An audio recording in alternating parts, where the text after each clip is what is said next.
Hi everyone, it's Gerry Dulac along with King Jemison. The U.S. Open, the 125th National Championship, wrapped up today at Oakmont Country Club. I will tell you, it is the most dramatic and thrilling ending of any of the 10 U.S. Opens held at Oakmont Country Club. In the ending, a 64-foot birdie putt by J.J. Spaun at the final hole to win his first major title. It was some kind of ending. Our wrap-up of our U.S. Open coverage is brought to you by Mike's Beer Bar, your spot for every major sporting event with over 20 TVs. You won't miss a moment of the action from the U.S. Open to Pirates baseball. Mike's has hundreds of local beers available, so bring your friends to and meet me at Mike's. King, that was some ending by J.J. Spaun. An unbelievable look to be collapsed early on. He bogeys 5 of his first 6 holes, and he comes back through that waterlog that we saw out there and wins the U.S. Open. And Gerry, it was just the strangest of days. I mean, first of all, to have J.J. Spaun as the champion, and we'll get to that later, but just to have these sunny skies over Oakmont as the final 2 pairings are going off, and then all of a sudden you see these dark storm clouds gather, and suddenly those skies open up, and play is called at 4:01 p.m. Leaders at that point were Sam Burns and Adam Scott on the 8th tee. Spaun was on the 9th tee.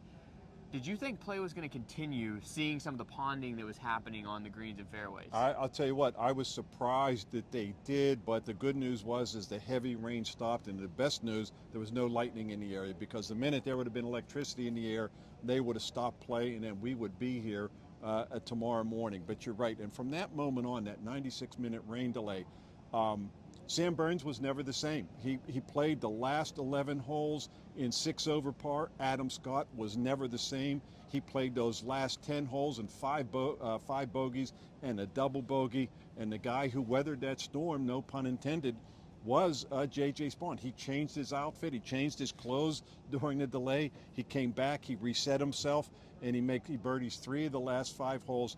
Birdies the last 2 holes to win.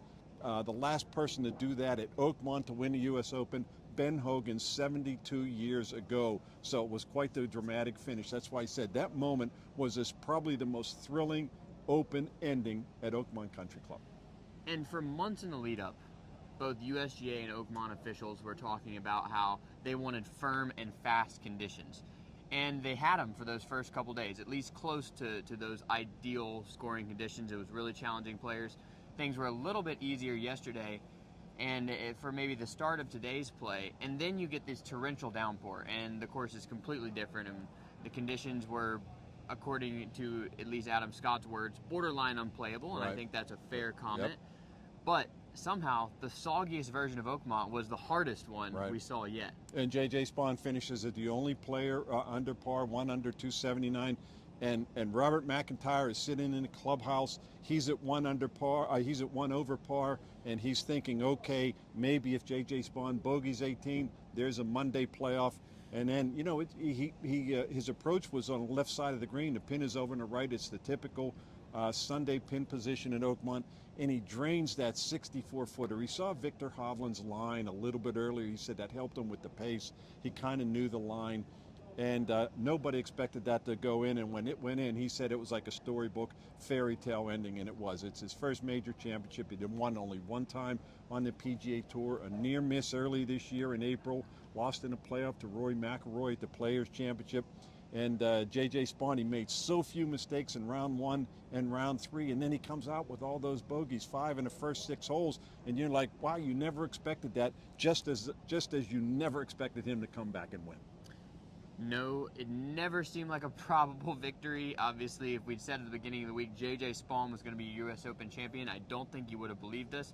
We'll come back and talk just a little bit more about this 2025 U.S. Open, but first, let's take a break for a message from our sponsor. Looking for more than just a shed? At Amish Yard, we build handcrafted structures that elevate your space and your lifestyle. From backyard barns to fully finished retreats, like this custom-built golf simulator and pool house, our team works with you to design a structure that fits your vision.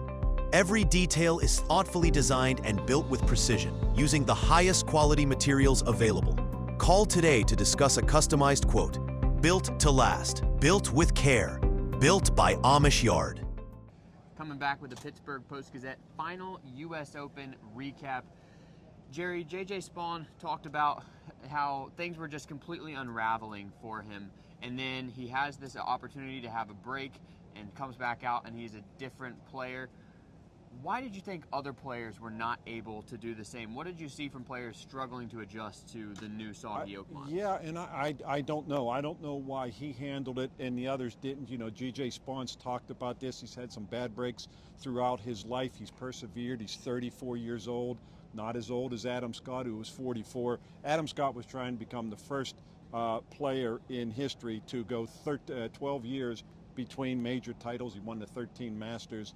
And if he'd have done that, this crowd was pulling for Adam Scott. He's such a great guy, and it didn't happen. And why Sam Burns just kind of fell apart. You know, he lost last week in a playoff at the RBC Canadian Open to Ryan Fox. That was a 4-hole playoff. I mean, he's a battler. He's won 5 times on tour.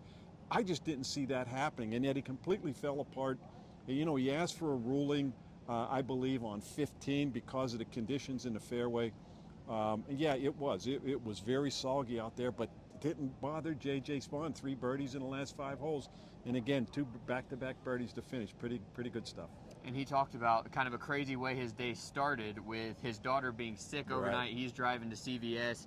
He said that he did not blame his poor start on those factors, but it was a crazy day for him throughout, and I think maybe that those 96 minutes of sitting in the clubhouse was just exactly what he needed. Last question for you, Gerry. What are you going to remember about this U.S. Open at Oakmont, the 8th time in the 10 U.S. Opens played here that we have a first-time major champion? You know, without question, it's going to be that putt at the final hole. You know, I go back to the other ones that I've been here. I was here for Larry Nelson. Nothing really sticks out memorably about that. 94, though, Arnold Palmer's last Open, Ernie Els winning in the playoff, Colin Montgomery coming out in that 100-degree heat, wearing a all-black outfit, wearing the same clothes he had a day earlier or 2 days earlier because he wouldn't go buy a new shirt. Things like that stood out. 2007, Angel Cabrera hitting wedge into number 15, Tiger and Jim Furyk losing it at the 17th hole. And then last year, Dustin Johnson hitting the 5-iron to 5 feet to wrap everything up. He had already had it secured. But that ending today tops them all. And that finish with that putt, that nobody expected J.J. Spaun, and for him to do it in that dramatic moment was something that a lot of people remember. It's a great ending to what was, let's face it, a pretty mundane U.S. Open because it wasn't exactly the most dazzling leaderboard, if you will. But that finish was certainly dazzling by J.J. Spaun. It was a surreal Sunday at the U.S. Open, and J.J. Spaun is your champion at Oakmont. Stay tuned for more coverage at the Pittsburgh Post-Gazette. I'm King Jemison alongside Gerry Dulac, and have a great night.